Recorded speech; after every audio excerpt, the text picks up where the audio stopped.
MIM పార్టీని కూకటి వేలతో పెకిలించడానికే మేము ఉన్నాం. కానీ మీ కాంగ్రెస్ పార్టీ బీఆర్ఎస్ పార్టీ ఆది నాయకత్వం అంతా కూడా ఈ భాగ్యనగరాన్ని ఎంఐఎం పార్టీకి ఇవ్వడానికి ప్రయత్నం చేస్తున్నది. ఎన్నికలను బహిష్కరించినా కూడా ఇండైరెక్ట్ గా ఎంఐఎం పార్టీ సపోర్ట్ చేసినట్టే. ఒక డ్రామా ఇది, పొలిటికల్ డ్రామా ఇది.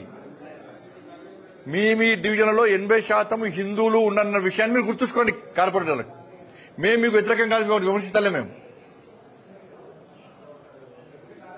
ఎంఐఎం పార్టీకి వ్యతిరేకంగా ఓటేయండి, ఓటింగ్ లో పాల్గొనండి మేము అప్పీల్ చేస్తున్నాం. మేము ఎక్కడ కూడా హిందూ యూత్ గాని హిందూ సమాజం గాని ఇప్పటికే ప్రెషర్ బాగా వస్తున్నది. మాకు విపరీతమైన ఫోన్లు వస్తున్నాయి ఆయా డివిజన్ నుంచి. అరే 15 నిమిషాలు సమయం ఇస్తే నరికి చంపుతున్నారు మమ్మల్ని ఎంఐ పార్టీ. అటువంటి పార్టీకి మా కార్పొరేటర్ ఓటేస్తాడా? అటువంటి పార్టీకి బీఆర్ఎస్ కాంగ్రెస్ సపోర్ట్ ఇస్తుందా? మా దేవులను అవమానపరిచిర్రు, మా గోమాతను వధిస్తున్నారు. అటువంటి ఎంఐ పార్టీకి బీఆర్ఎస్ కాంగ్రెస్ పార్టీ సపోర్ట్ చేస్తాయా?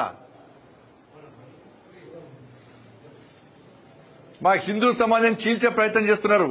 అటువంటి ఎంఐ పార్టీకి BRS party Congress party support చేస్తారా? వాళ్ళని గెలిపిస్తారా అని చెప్పి హిందూ సమాజం ఈ భాగ్యనగర్ లో చాలా ఆగ్రహంగా ఉన్నారు.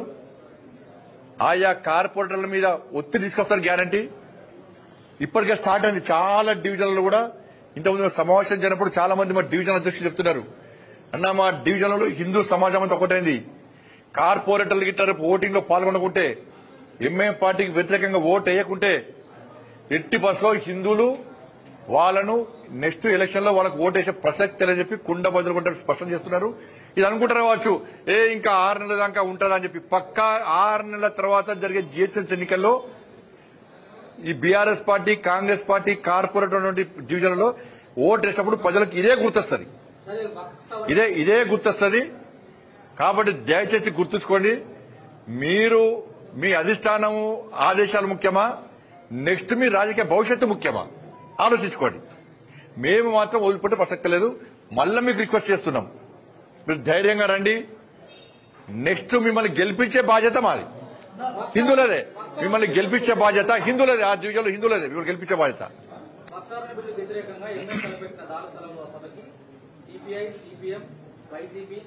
ఏడుంది ఏది సిపిఐ సిపిఎం ఎవరు చెప్పరా? అదే సిపిఐ సిపిఎం ఎక్కడ చెప్పు. వాళ్ళు ఏ ఎండగా గొడవట్టడం వాళ్ళు సిపిఐ సిపిఎం వాళ్ళు. అది కాంగ్రెస్ స్పాన్సర్డ్ మీటింగ్. అది ఒకప్పుడు కాంగ్రెస్ పార్టీ ఇచ్చిన బిల్డింగ్ లో ఇవాళ కాంగ్రెస్ పార్టీ స్పాన్సర్ చేసేటువంటి మీటింగ్. అది నేను మొన్న చెప్పినా మళ్ళీ చెప్తున్నా, కర్త కర్మ క్రియ అంతా కూడా కాంగ్రెస్ పార్టీ.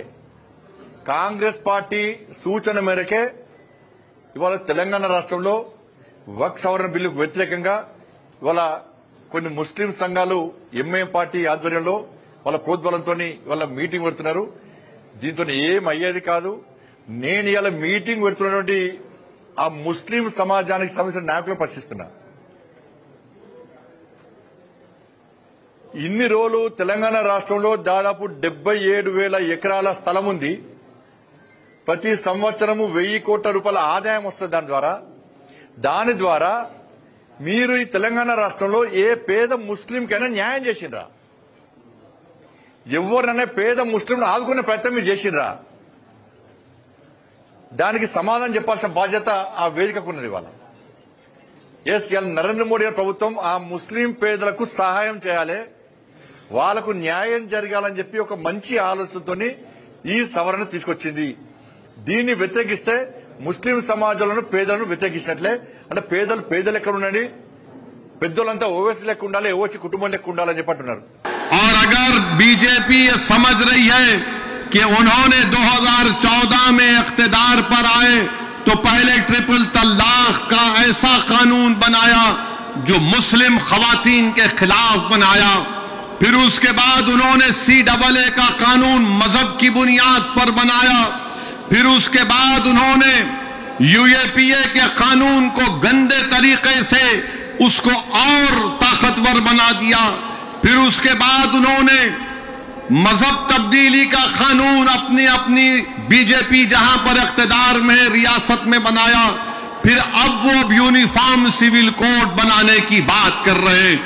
11 साल से नरेंद्र मोदी सिर्फ मुसलमानों की मजहबी शनाख्त पर हमला कर रहे हैं। 11 साल से नरेंद्र मोदी सिर्फ मुसलमानों की मस्जिदों को छीनने की कोशिश कर रहे हैं।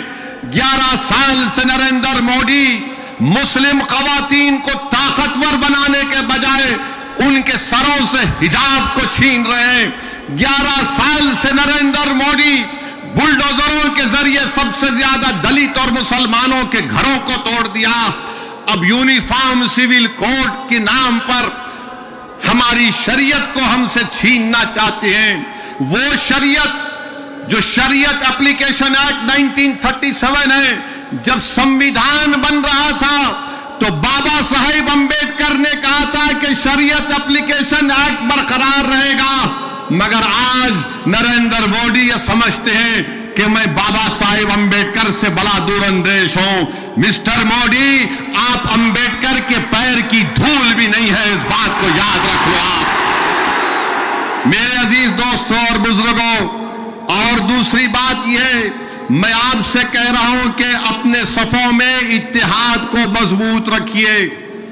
ये लड़ाई जो आप और हम मिलकर अपने दीगर सेकुलर हिंदू भाइयों के साथ, सिख भाइयों के साथ लड़ रहे हैं, याद रखो बीजेपी संघ परिवार हमारे सफों से बाज मीर जाफर, मीर सादिक को खड़ा करेगी। इनसे एहतियात करो। मगर आज मालूम हुआ कि जाफर पाशा में कश्फो करामात भी है।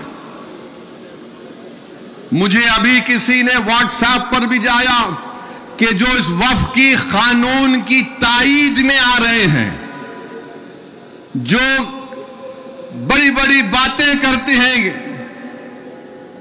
ख्वाजा अजमेरी के आस्थाने से उनका ताल्लुक है, जाफर पाशा की तकरीर को लाइव बैठकर देख रहे थे, तो मालूम हुआ उनको भी बड़ा डर हो गया है कि अब हैदराबाद से एहतजाज बुलंद होगा।